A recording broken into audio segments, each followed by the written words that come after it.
Marcus Miller, in 1967, you were 8 years old. This was the first festival of Montreux. In 1967, what were you doing?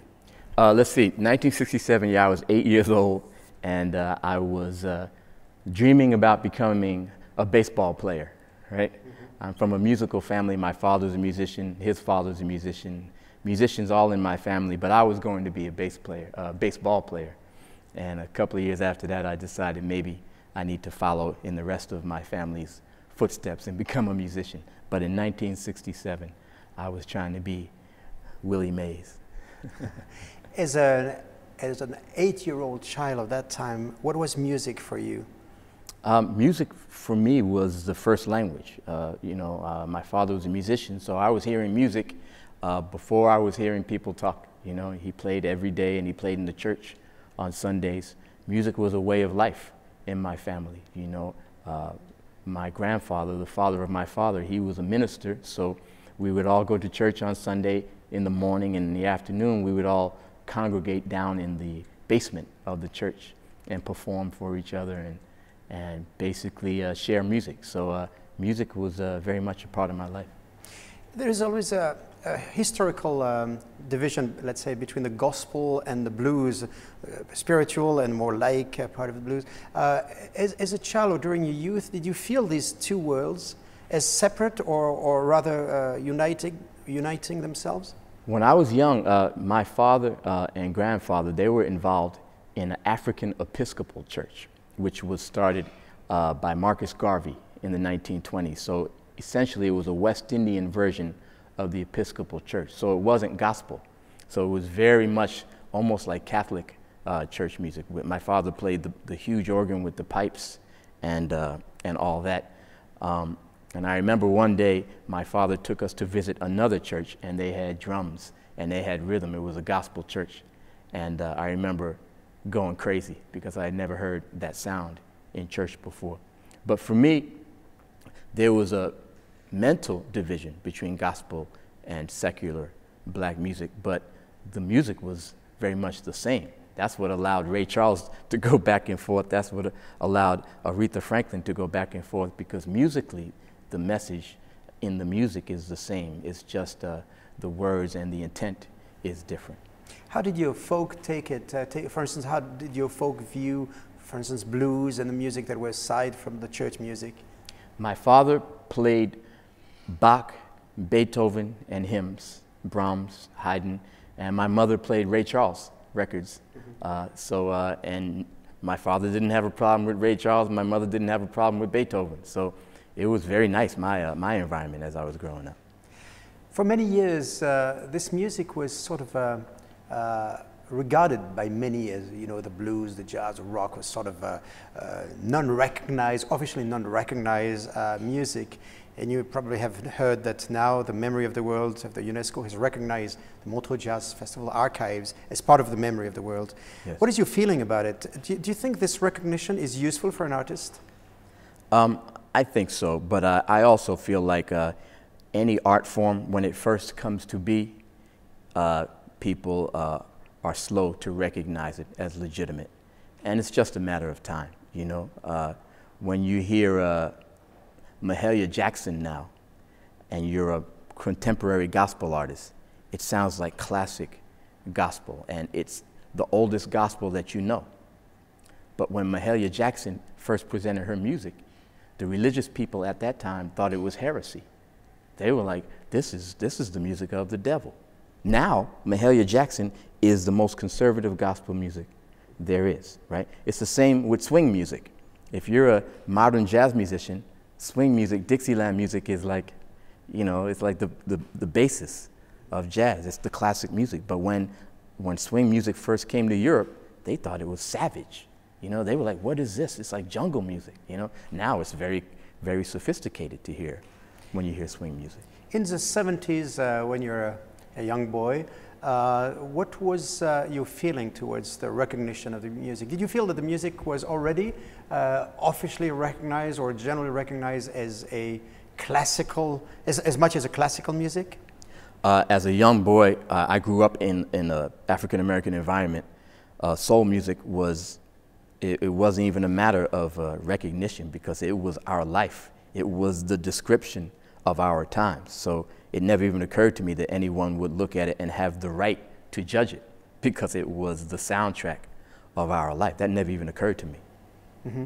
And did your generation, you were born in '59, so your generation, the new generation after the war, did you have to suffer from segregation in America? I grew up in New York, in the North. Mm-hmm. So although, you know, from the time I was born till my mid-teens, there was still, you know, segregation for a while, and certainly racism. In the North, it wasn't so apparent. You know, when I would travel down to visit my relatives in the South, you could feel it a little bit more. There was still very much this segregation. In the North, it was just, you know, some of the older people would try to treat you differently. Some of the older white people would treat you differently. Some of the older blacks would tell you, be careful of the white people because they can be very racist. But you didn't see it as much. It wasn't so obvious as a young person in the And North. you never suffered from it personally? No, just little things, you know, you don't know why you didn't get chosen to play on this team as a young person trying to play sports. Why did they not choose me? I'm as good as the rest of these guys, and little subtle things like that. Or when you told someone that you would like to be, you would like to go to the university, you know, they might laugh at you and, oh, that's a nice idea, but it probably won't happen. You get little things like that, but nothing as overt. But that's not so little to me. I mean, that's a bit shocking when you say it like that, you know. But when they're hitting you with fire hoses and dogs, that's another thing. it's a little less overt. So, being a young man in this environment with church music, what pushed you yourself to go on your own and to start music yourself? You know, as a youngster, you look for something that can set you apart. You know, I mean, of course, you want to be part of the group, but you also want to find something that makes you feel special.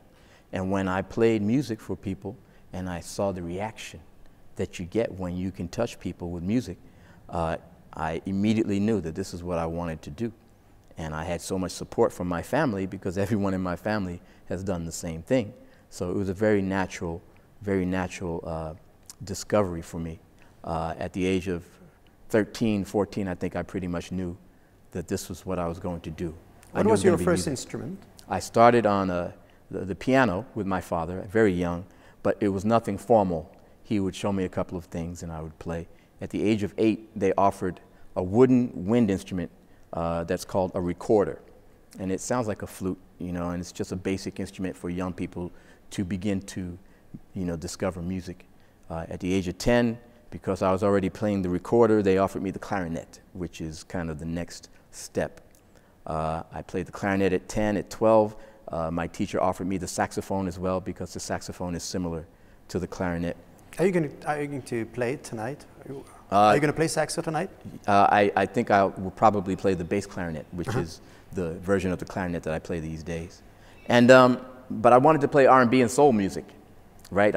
I was very much a fan of Michael Jackson and the Jackson 5 and Sly and the Family Stone and these groups that were popular in the early 70s. So I picked up an electric bass at one point and I played the first couple of notes and I said, here we go. Why the bass rather than the other guitar?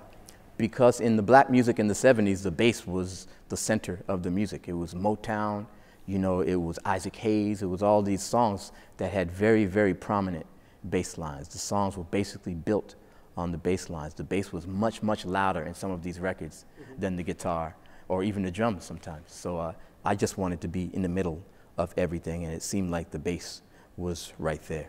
And it's amazing to hear the sounds, the various sounds you produce with your bass guitar. Just incredible. Now, what made you approach you know, the great artists of that time who wanted to play with you? How did it all start?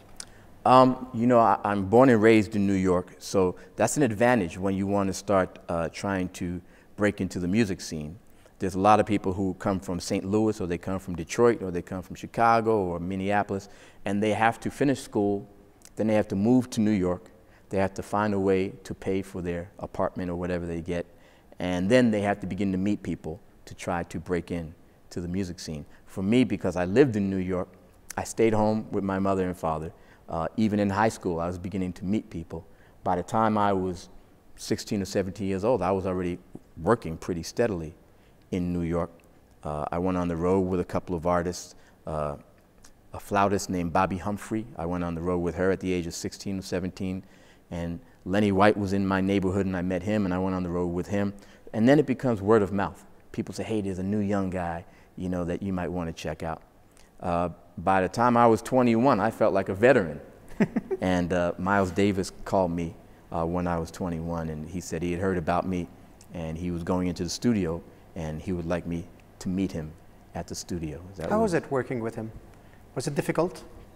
At first, you're just very, very intimidated because I'm 21 years old. At that time, maybe he's 64, 65 years old, and he's already a legend. You know, he's like a deity for jazz.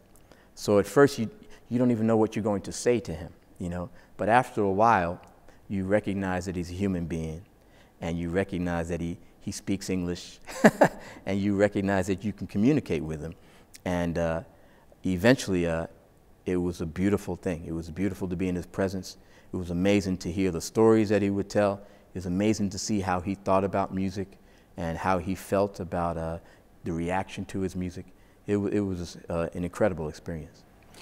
By the early 80s, you came to Montreux for the first time, to the Montreux Jazz Festival. How was it for you the first time you were here? The first time here in Montreux, I was here with David Sanborn and Al Jarreau and Randy Crawford. It was a big kind of all-star group.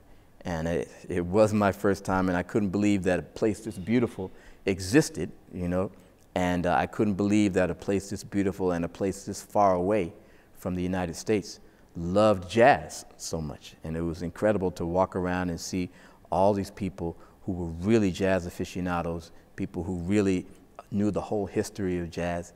It was incredible. I didn't really know what Montreux was. The only thing I knew about it was there were a couple of albums that you would buy that said Live in Montreux, right? And I said, okay, I don't know where that is, but I love Billy Cobham, I love John Scofield, and I'm going to buy this album. But when I got here and realized it's a beautiful place with people who love music, and it was directed by this guy who's this incredible guy, Claude Nobbs, who knows so much of the history and loves so much of the stories of jazz, it was an incredible experience. Do you remember your first contact with Claude Nobbs? My first contact with Claude probably was in 1981 when I came here for the first time. But, you know, he was just running, you know, just making sure everything was going well. So it was a very quick introduction. But I became friends in the States with Quincy Jones. And so I came back to Montreux a couple of years later, and I was at the Chateau, the famous Chateau, and I was there with Quincy Jones. And Quincy made a proper introduction between me and Claude. And from that point, we really got to know each other, and it was really beautiful to know him too. For you, when you come back in 2013 now, how do you feel? Claude is not here anymore. Do you feel that there is a fundamental change, or rather that, in fact, the story of Claude continues beyond him? I'll tell you, you know, when Miles passed, you know, it was very sad. It was incredibly sad. 3 months later, I'm driving in the car, and Miles Davis's music comes on the radio, and I forget that he's gone, you know, because so much of him is included in his music. His spirit is right there in the music. I could talk to him. I was talking to the radio, you know, when I was listening to it. And it's the same thing with Claude. You know, you come here, and you forget that he's gone, because the spirit is here. Everything that happens here at this festival carries Claude's spirit. So you have to keep reminding yourself that he's gone. And that's what every artist, I think, hopes, that what they create will carry them and allow them to live forever. And I think it's truly the case here in Montreux.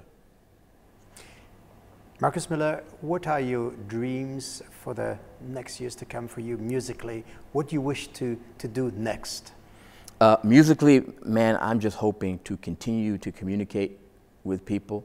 You know, I got named by UNESCO an artist for peace a couple of weeks ago, and I'm looking forward to you know, traveling around the world to places in Africa, places in Asia, places in the United States, and communicating with young people, making sure they know the history of music making sure they recognize that we are all so similar. You know, we have so much in common, even though people try to separate us.